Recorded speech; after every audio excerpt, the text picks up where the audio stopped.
to make another video. Today I'm going to be doing a line lock roll control install for my front brakes so that I can work on some better burnouts. But I wanted to go over, I've had a lot of requests for going over some details over the turbo mounting and build and that kind of stuff. So I was going to go over that real quick before I do the line lock install. And my plan for the next few videos is going to be more of an in-depth how I did the turbo, how I mounted it, how I built the exhaust, how I ran the fuel system, all that stuff. So it's a little bit easier for people to try to do something like I did. I didn't spend a ton of money on this, and anybody can do this. Okay, so the first thing I was going to talk about is my turbo choice.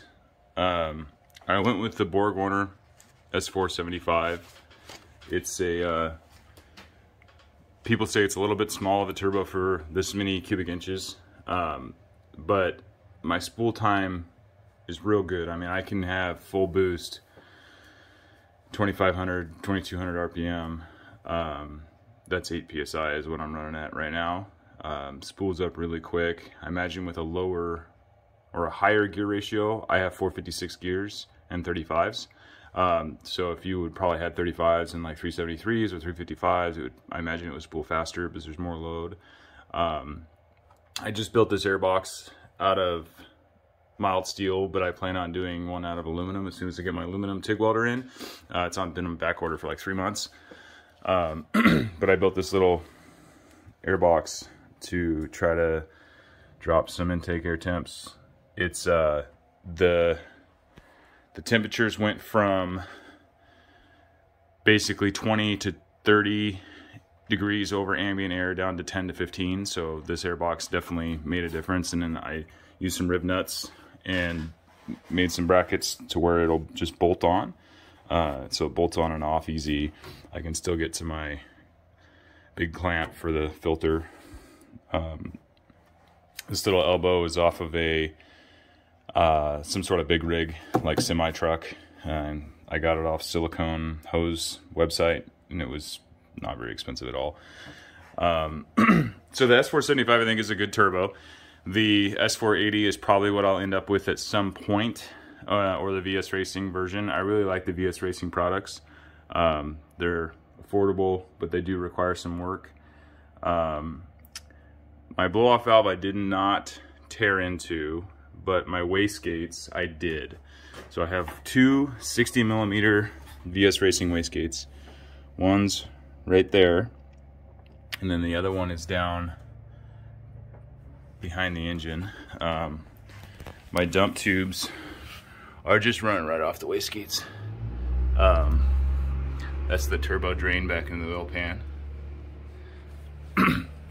So the VS Racing stuff, both my wastegates I had to open up, and there was a bunch of material inside from like manufacturing them inside the diaphragms. So I cleaned them up, I greased them up, I put some anti-seize on them. They weren't, you know, like right out of the box I would not run them, but I tore them apart, cleaned them up, lubricated them.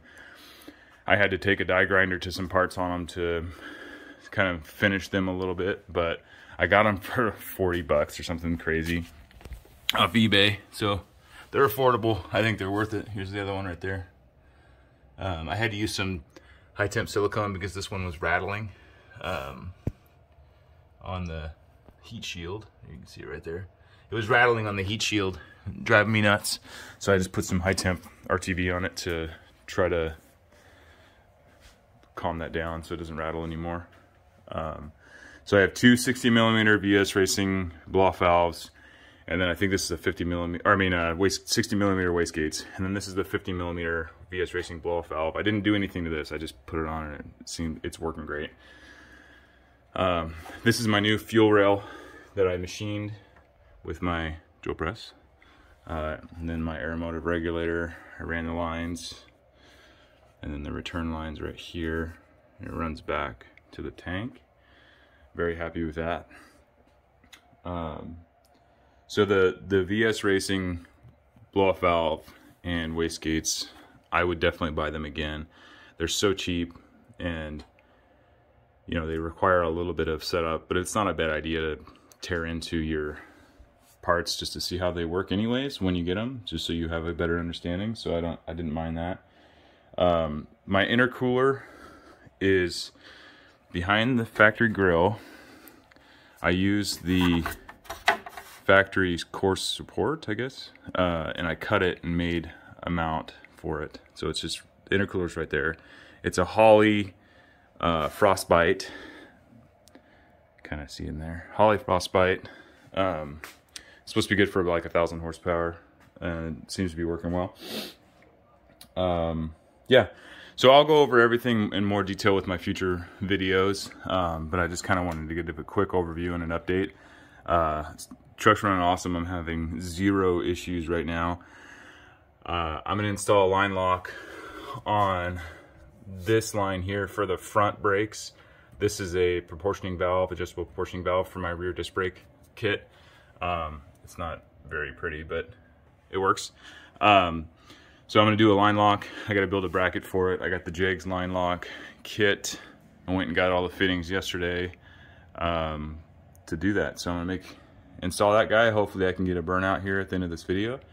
And then my plan is to go over future videos more in depth on like actually fabricating the turbo manifolds, how I did that using cast iron factory manifolds, how I made the turbo supports, how I tapped into this valve cover and made a support here for it.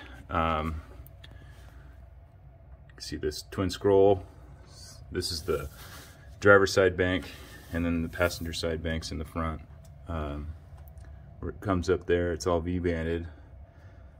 So if I get enough subscribers and enough views going on this stuff to make it worth it, I'm gonna do another build. My plan is to do a Bronco turbo build. So I would love to get a 351 or 302 Bronco and do a turbo build. So EFI 351 or 302. I'll build my own turbo kit again, but this time I'll actually video log the whole thing, and then probably run the same PIMP-X from Stinger Performance Mega Squirt ECU, or maybe Holley Terminator X, the multi-point fuel injection kit that Holley makes, depending on the condition of the truck's wiring harness. But that's up in the air. I'm really happy with the Stinger system, but it'd be cool to do the Holley one too, just to compare them and have first-hand knowledge of it. So yeah, so I'm gonna do the line lock install. Please ask me questions if you want anything like in particular covered, but my plan is to go over the build more in depth and hopefully make another turbo truck that I can do a whole video build series on. So, well, turns out I didn't quite get the line lock done today, so that'll be another video. I figured out where I'm going to be mounting the line lock and just have to run the lines. I'll show you guys here. So I'm going to put the line lock there with some zip ties. I got some big zip ties here. It's nice and solid and it's really rigid. Run a line from this line from here to here, and then this line down here will connect here to this guy. And then I built a mount for the steering wheel just out of some aluminum. Works good.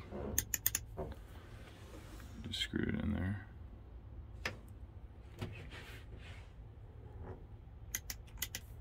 So we're pretty good.